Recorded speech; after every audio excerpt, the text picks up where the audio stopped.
우리나라 사람들이 이 복이라는 단어를 참 좋아하는 것 같습니다. 이는 새해 인사말만 봐도 그렇지 않습니까?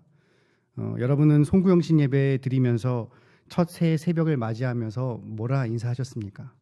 아마 10중 8구 다 새해 복 많이 받으십시오라고 인사하셨을 것입니다. 세상 사람들, 아니 신자까지도 그토록 좋아하는 이 복을 그저 단순히 국어사전이 아닌 한국 민족 정서에 맞춰 민족 문화 대백과사전을 통해 살펴보면 삶에서 누리는 큰 행운과 또는 오붓한 행복이라고 정의되어 있습니다.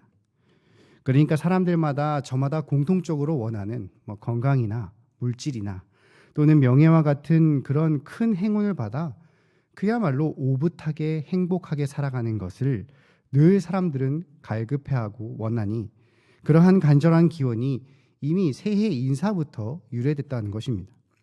오늘 본문을 보시면 이 복이라는 단어가 제법 나옵니다.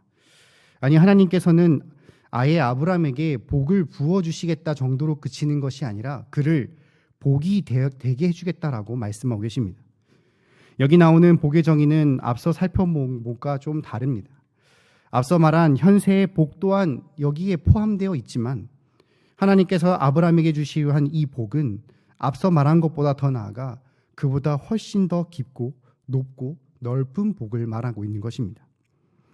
하나님께서는 아브라함을 큰 민족의 조상으로, 열국의 아비로, 믿음의 조상으로, 메시아 혈통의 가문으로 아브라함과 그 자손들을 하나님의 친백성으로 삼고자 하셨습니다. 그러니 아브라함에게 있어서 이 깊고 넓고 큰 복은 바로 하나님의 백성이 되는 것을 말하는 것입니다. 더 자세히 살펴본다면 하나님을 왕으로 모시고 그분의 백성이 되어 참된 성도로 살아가는 것이 복이며 이러한 복 자체가 되는 아브라함은 하나님의 백성이 되는 통로로서 사용된다는 것을 오늘 본문은 말하고 있다는 것입니다. 이는 오늘날 성도에게도 똑같이 적용됩니다. 예수 그리스도를 십자가로 구원받아 그분을 우리의 구원주로 고백하는 성도들 또한 마땅히 진정한 하나님의 백성으로 살아가는 것이 너무나 당연하지 않습니까? 그런데 문제는 하나님의 참된 백성이 되어 잃어버린 하나님의 영혼을 되돌아오긴 이 복된 여정이 이 현세에서 결코 쉽지 않다라는 것입니다. 작년 코로나19 사태로 교회는 여론몰이에 몰아감에 따라 교회와 성도는 세상 사람들로부터 복덩이라고 불리기는커녕 오히려 민폐를 주는 비난과 혐오의 대상이 되었습니다. 그러니 이런 상황에 한 해를 넘겨 21년도를 맞이한 우리는 어떠한 복이 될 수 있는 것입니까? 우리는 바로 오늘 본문에서 하나님의 나라요 세상의 역사 가운데 복이 되었던 아브라함을 통해 그 해답을 찾을 수 있습니다. 저와 여러분은 새해 첫 수요예배의 이 시간 본문의 말씀을 통하여서 아브라함과 같은 성도는 어떻게 해야 하나님과 이 세상 가운데 복이 되는지를 함께 살펴보고자 합니다. 첫째로 인간론적으로 이해할 수 없는 하나님 말씀에 믿음으로 순종함으로써 성도는 복 그 자체가 됩니다. 1절부터 4절까지의 말씀을 함께 합독하겠습니다. 여호와께서 아브라함에게 이르시되 너는 너의 고향과 친척과 아버지의 집을 떠나 내가 내게 보여줄 땅으로 가라. 내가 너로 큰 민족을 이루고 내게 복을 주어 내 이름을 창대하게 하리니 너는 복이 될지라.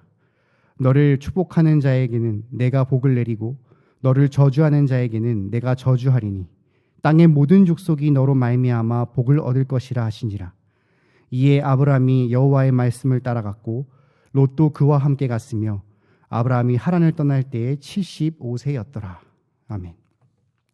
오늘 본문의 말씀은 하나님께서 아브라함에게 나타나시어 그를 부르신 사건으로 시작됩니다. 어느 날 하나님께서 아브라함에게 나타나셔서 하신 말씀이 대뜸 고향과 친척 아버지 집을 떠나 너는 내가 내게 보여줄 땅으로 가라라는 명령이었습니다. 아시다시피 이는 고향과 친척 아버지를 의미하는 지연과 혈연 공동체를 떠나 분리됨을 의미합니다. 당시 아브라함 시대에는 자신이 살던 지역을 떠난다는 것은 굉장히 큰 모험이었습니다. 이는 그때가 지금과 달리 혈연과 지연을 기반으로 했던 시대였기 때문입니다. 혈연인 가족과 함께하지 않는 것, 지연인 자신이 살던 고향을 떠나는 것은 매우 불안하고 위험한 일이었습니다. 자신을 보호해 줄 수 있는 기본적인 보호막조차 포기하는 것과 마찬가지였던 것입니다. 삶에 있어서 기본도 안 되었던 혈연과 지연을 포기하고 알지 못하는 땅으로 가라는 하나님의 말씀은 그 시대의 생존을 위해 기본적으로 필요했던 가장 근본적인 조건을 포기하라는 뜻과 같았던 것입니다. 그의 고향인 갈대아와 우르와 하라는 데는 대단히 크고 부유한 도시였습니다. 우르는 메소포타미아 남부의 가장 큰 도시였고 하라는 메소포타미아 북부의 가장 큰 도시 중 하나였습니다. 반면에 하나님께서 아브라함에게 보이신 가나안 땅은 매우 낙후된 지역이었습니다. 더군다나 그는 아버지가 지역사회에서 대단한 영향을 끼친 부호였으며 이 모든 것을 물려받을 장남이었습니다. 그러니까 쉽게 말해 오늘날로 따지자면 그야말로 사회복지 제도가 잘 돼 있는 선진국의 가히 재벌 2세급이라는 사람이 모든 것을 포기하고 개발조차 되지 않아 사람이 살기 힘든 아프리카 저 외딴 지역으로 가라니 그야말로 결코 어려운 일이었던 것입니다. 여기까지만 봐도 순종하기 힘든 것이었는데 아브라함에게 더 힘든 점은 바로 그 명령에 따른 하나님의 주어진 약속이었습니다. 하나님께서 명령에 따라 순종하여 보여줄 땅으로 아브라함이 가면 그 즉시 세 가지의 축복을 약속하셨습니다. 이는 자손과 명예 그리고 구원의 통로로 사용하신다는 것이었습니다. 어느 나라든지 고대 시대에는 자손이 많은 것은 그야말로 복 중의 복이었습니다. 왜냐하면 자녀가 많아야 땅에 더 많은 일을 할 수 있었으며 외부의 적으로부터 가족을 보호할 수 있었기 때문입니다. 그러므로 이 말씀은 분명 아브라함에게 큰 축복의 말씀이 되어야 했습니다. 그런데 문제는 이 말씀이 현실적이지 않았다는 점입니다. 바로 그의 나이가 이미 75세, 그의 아내의 나이는 65세로 추정되었으며 심지어 사례는 불임이라고 하였습니다. 이미 그들 자리에는 자녀가 한 명도 없었으니 그야말로 하나님이 말씀하신 이 약속을 있는 그대로 믿기가 너무나 어려웠던 것입니다. 또한 하나님이 가라고 하신 땅에 간들 나그네에게 어떠한 명예가 주어질 것도 만무했고 구원의 통로가 될 수 있는 인간관계 또한 없으니 과연 이런 약속이 실현 가능할 것인가라는 그러한 의문이 들 수밖에 없었던 것입니다. 그래서 아마도 아브라함은 하나님의 약속을 진지하게 생각하고 또 생각했을 것입니다. 과연 이 약속은 믿을 만한 것인가? 아니 이 약속을 주신 하나님은 정말 신뢰할 수 있는 신이신가? 그리고 이 약속은 내 인생을 걸 만한 가치가 있는 것인가? 라는 하나님의 말씀에 분명 깊이 생각했을 것입니다. 그리고 그가 내린 결론은 바로 오직 하나님의 약속을 믿고 고향, 친척, 아버지의 집을 떠나 하나님의 복이 되어 그 복을 전하는 삶을 살기로 결심했던 것입니다.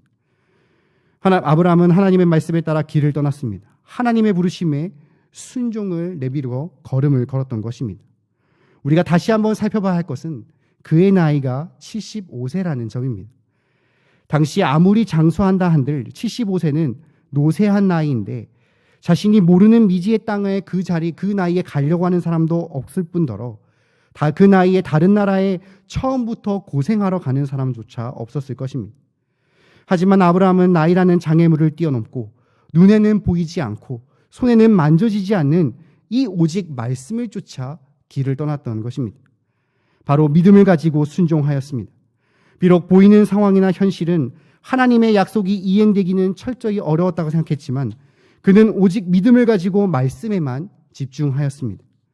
그리고 아내 사라와 롯과 하란을 얻는 모든 소유와 사람들을 이끌고 미지의 땅인 가나안을 향해 그 발걸음을 옮김으로써 하나님의 말씀에 순종하였습니다. 결코 쉽지 않은 선택이었지만 그는 하나님께서 주실 자손과 보호하심의 약속을 굳게 믿고 말씀에 따라 가나안으로 이동하였습니다. 그리고 그 결과 하나님께서는 그 약속의 땅에서 가나안에서 오직 하나님만 섬기는 백성들이 가득해지는 바로 아브라함을 그 복 자체가 될 수 있도록 만드셨던 것입니다. 제가 대학 시절을 다녔을 때에 굉장히 좋아하던 한 SFC 선배님이 계셨습니다. 그분은 저랑 나이 차이가 꽤 나서 이미 가정을 꾸리고 아이가 있고 또 직장에서 굉장히 승승장구하시던 분이었습니다. 그는 좋은 학벌에 좋은 업무 능력이 있었고 또 성격마저도 아주 유순하고 또 능구렁이 같아서 충분히 교회를 빛낼 수 있는 성공을 할 수 있겠다라는 그런 기대가 아주 가득한 선배님이셨습니다. 그런 그분께서도 이런 회사 생활을 하며 늘 고민하고 힘들었던 점은 바로 높은 사람들과 함께하는 술자리였습니다. 그래서 그분께서는 늘 고민하고 힘들었던 점은 바로 높은 사람들과 함께하는 술자리였습니다. 그래서 그분께서는 늘 고민하고 힘들었던 점은 바로 높은 사람들과 함께하는 술자리였습니다. 그래서 그분께서는 늘 고민하고 힘들었던 점은 바로 높은 사람들과 함께하는 술자리였습니다. 소위 연줄이라 불릴 만큼 높은 사람들이 부르기라도 하면 혹 안 가면 승진에 지장이 될까 참석은 하지만 정말 그럴 때마다 돌아올 때 드는 생각은 하나님 앞에 죄송하여 너무나 괴롭고 힘들다라는 생각뿐이라고 했습니다. 어느 주일 담임 목사님께서 죄악된 자리에 있지 말라는 목사님의 설교를 듣고 정말 오랜 동안 고심 끝에 자신의 경험과 뜻을 내려놓고 술자리를 거부하기로 믿음으로 결단하였으며 이 선배들에게 말한 결과 결국 돌아오는 것은 따돌림과 무시였고 끝내 그는 더 작은 회사로 이직할 수밖에 없는 상황까지 몰렸던 것입니다. 여기까지만 본다면 말씀에 순종한 자신이 후회되지 않겠습니까? 회의감이 들며 내가 도대체 왜 이렇게 행동했을까라는 생각이 충분히 들 수 있었겠지만 하나님께서는 결국 가만히 계시지 않고 오히려 전에 회사가 구조조정을 당할 만큼 위기가 온 반면 본인이 들어간 회사는 이미 그전 회사보다도 더 성장할 수 있는 발판이 마련됐고 더 나아가 그는 이미 회사에 들어갈 때부터 크리스찬을 밝힘으로써 술자리를 고사하는 것은 물론이거니와 회사에서 함께 예배드릴 수 있는 사람까지도 모집하는 그야말로 값진 결과를 나타냈던 것입니다. 이처럼 우리의 생활 속에 이성이나 경험에 맞는 내용이 하나님께서 말씀하신다면 그것은 따라가는 것은 결코 어렵지 않습니다. 왜냐하면 하나님의 말씀이 아니더라도 그것은 우리가 판단하여 행할 수 있는 것이기 때문입니다. 그러나 문제는 하나님께서 우리의 경험과 이성에 반대되는 것을 명령하셨을 때입니다. 바로 그럴 때 하나님의 말씀을 따르기는 너무나 어렵지 않습니까? 이 결정을 통하여 나의 학업 생활이 여러 가지의 지장이 되는 그런 두려움이 들 수밖에 없다는 것입니다. 바로 그럴 때 그 말씀에 따르는 것이 하나님과 그분에 대한 믿음과 신뢰가 없다면 그는 분명 하나님의 말씀에 불순종해버리는 것입니다. 블레이즈 파스칼이라는 학자는 믿음이란 이성을 십자가에 못 박히는 행위다라고 했습니다. 아브라함이 자신의 경험과 이성에 의지했다면 결코 순종하지 못했지만 십자가에 못 박힌 결과 상식적으로 받아들이기 힘든 명령과 약속을 주신 하나님을 굳게 믿었습니다. 그리고 그 믿음으로 바로 즉시 순종하였습니다. 그리고 그 결과 우리가 잘 알고 있듯이 그는 복의 근원이 되며 구원의 통로로 본인뿐만 아니라 많은 자손들을 하나님의 참된 구원의 백성이 되게 하는 결과를 우리는 이미 알지 않습니까? 그러므로 우리는 속히 죄악된 자리를 떠나라는 하나님의 말씀을 결코 좌시해서는 안 됩니다. 내가 언제든지 이 자리 정도는 피할 수 있다. 내가 이 자리는 하나님의 영광을 위해 이용하는 것뿐이다라는 핑계를 대지 말고 살기 위해서는 어쩔 수 없다라는 내 이성과 경험에 결코 의지하지 말고 오직 주신 말씀 그 자리로 바로 믿음으로써 순종해야 하는 것입니다. 주일을 온전히 성수하라는 하나님의 말씀을 들었음에도 조금이라도 매출을 올리기 위해 조금이라도 성적을 올리기 위해 하나님의 말씀 주일을 범하는 것이 아니라 오직 믿음으로 순종해야 하는 것입니다. 그리고 그런 자에게 하나님께서는 아브라함과 같이 이 어려운 가운데서도 복이 되게 하사 형통의 복, 물질의 복뿐만 아니라 구원의 통로로 능히 사용하시는 것입니다. 주시는 말씀에 따라 세상을 보았을 때 이해할 수 없는 일이라도 오직 믿음으로 100% 순종하심으로써 진정 하나님의 백성인 복이 되시는 경향의 성도들 되시기를 주님의 이름으로 바랍니다. 둘째로 어떤 상황과 환경 가운데서도 최우선적으로 예배를 드려 하나님께 영광 돌려드림으로써 성도는 복이 됩니다. 5절부터 9절까지의 말씀을 함께 합독하겠습니다. 아브라함이 그의 아내 사레와 조카 롯과 하란에서 모은 모든 소유와 얻은 사람들을 이끌고 가나안 땅으로 가려고 떠나서 마침내 가나안 땅에 들어갔더라.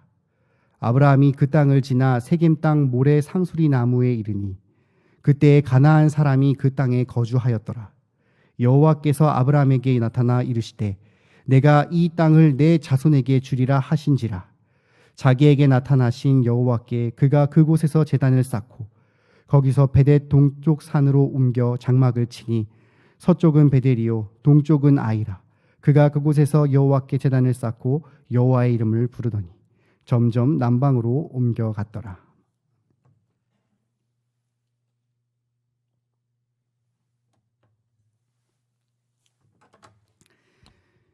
아브라함과 그 가족들은 힘겨운 여정을 시작했는데 당시 아브라함의 고향 우르와 가나안 땅의 거리는 무려 1300km였습니다.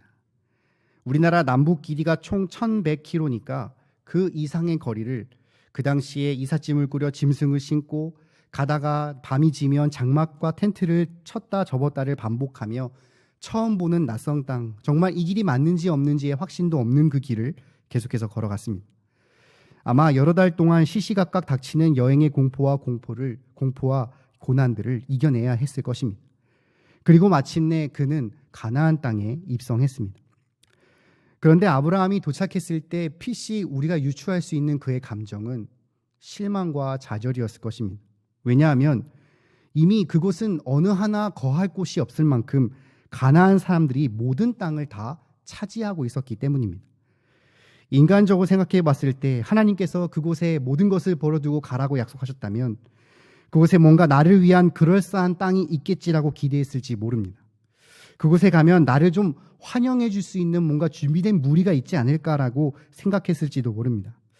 하다못해 내가 조그만 땅이라도 정착하면 방해라도 하지 않겠지라는 일말의 희망이라도 품었을지 모릅니다. 그러나 그가 마주한 현실은 우르와 똑같이 우상을 숭배하는 가나안 족속들이었으며 오히려 그들은 호의적이지도 않았고 그들의 등살에 밀려 늘 언제나 계속해서 옮겨 다녀야 하는 실로 비참한 신세로 전락했던 것입니다. 그러니 그의 입술에 좌절과 낙심, 하나님의 원망이 나타나도 실로 이상하지 않는 상황이었습니다. 그러나 하나님께서는 아브라함을 그냥 내버려 두시지 않았습니다. 가나안에 도착한 그에게 다시 한번 친히 나타나셔서 그토록 아브라함이 원하는 자손을 주실 것을 다시 한번 굳게 약속하셨습니다. 이는 가나안에 분명 하나님이 약속하신 땅임을 다시 한번 재확인시켜 주시는 것입니다. 그러니 그가 그 즉시 해야 하는 일이 무엇이겠습니까? 바로 제단을 쌓고 여호와의 이름을 부르는, 바로 하나님께 예배를 드리는 일을 먼저 했던 것입니다. 아브라함은 가는 곳마다 어려움을 겪었고 가는 곳마다 상황이 좋지 않았으며 하나님의 약속을 듣고도 아무것도 실현되지 않는 어려움들이 분명히 있었지만 그는 결코 지체하지 아니하고 늘 언제나 어디서나 하나님께 제단을 쌓고 예배를 드렸습니다.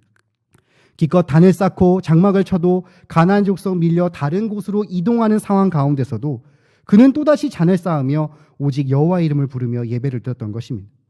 바로 이런 예배는 하나님께 영광일 뿐만 아니라 어려운 가운데서 더더욱 하나님의 약속만을 의지하고 소망하게 하는 온전한 하나님의 백성이 되는, 그야말로 아브라함이 복 그 자체가 되는 결과를 오늘 본문은 분명하게 보여주고 있다는 것입니다.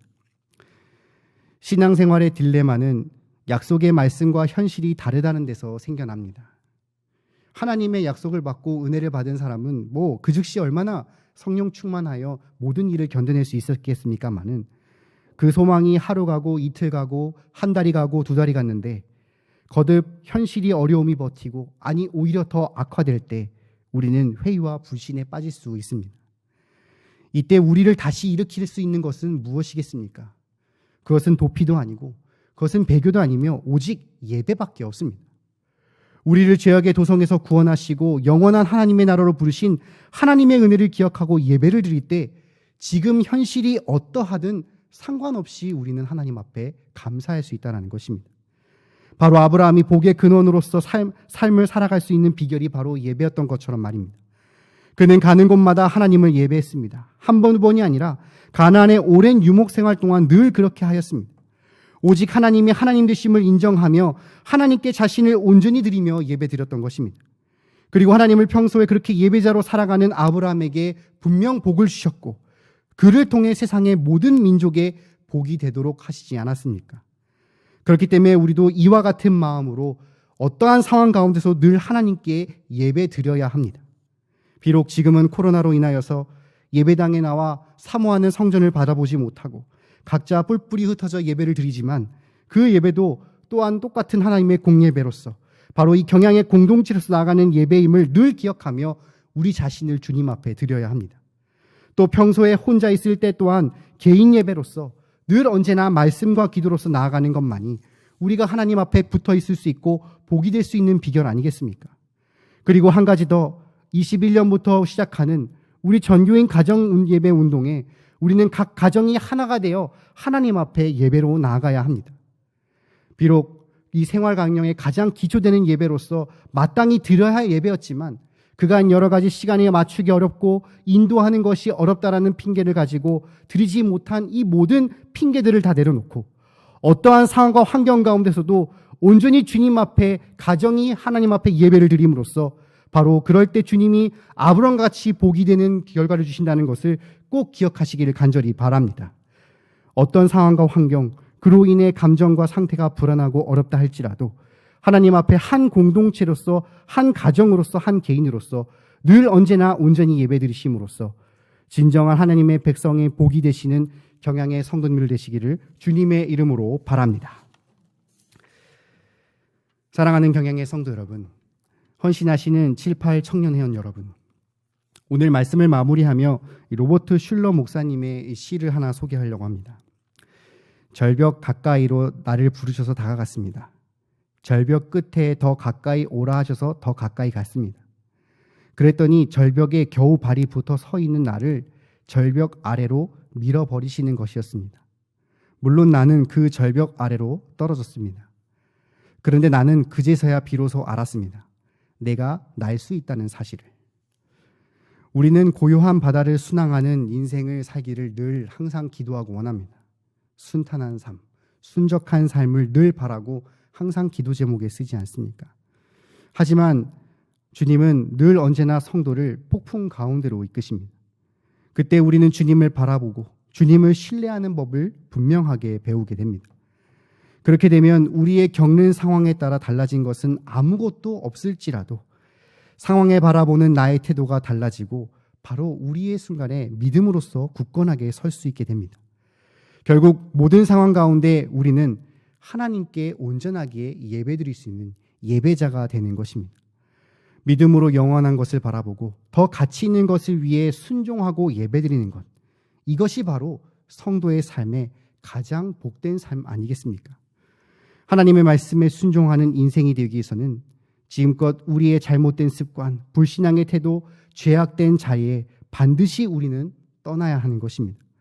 그리고 주시는 말씀에 추호도 의심치 말고 우리의 이성과 경험을 내려놓고 순종할 때 우리는 진정 하나님의 백성인 복이 될 수 있습니다. 참으로 하나님의 축복을 누리며 그 축복을 나눠주는 인생이 되기 위해 더 부르심을 향하여 어떤 상황 가운데서도 반드시 우리는 예배를 드려야 합니다. 안전함에 대한 유혹을 떨쳐버리고 하나님의 부르심에 과감하게 순종하여 온전하게 예배를 드릴 때 하나님께서는 반드시 우리의 삶에 역사하시고 우리가 하나님의 역사하심 그 중심에 서서 우리의 삶 가운데 하나님을 경험하게 되는 것입니다. 21년 새해가 밝았습니다. 하나님이 허락하신 새 아침에 죄악된 곳에 떠나는 하나님의 계획 가운데 축복된 삶이 시작됨을 늘 기억하시고 오직 주신 믿음으로 말씀에 순종하고 어떤 상황 가운데서도 온전하게 예배를 드리심으로써 진정 하나님께서 주시는 귀한 복을 누리실 뿐만 아니라 이 세상의 진정한 복이 되어 많은 일을 하나님께로 이끄시는 경양의 성도들 되시기를 주님의 이름으로 축원합니다.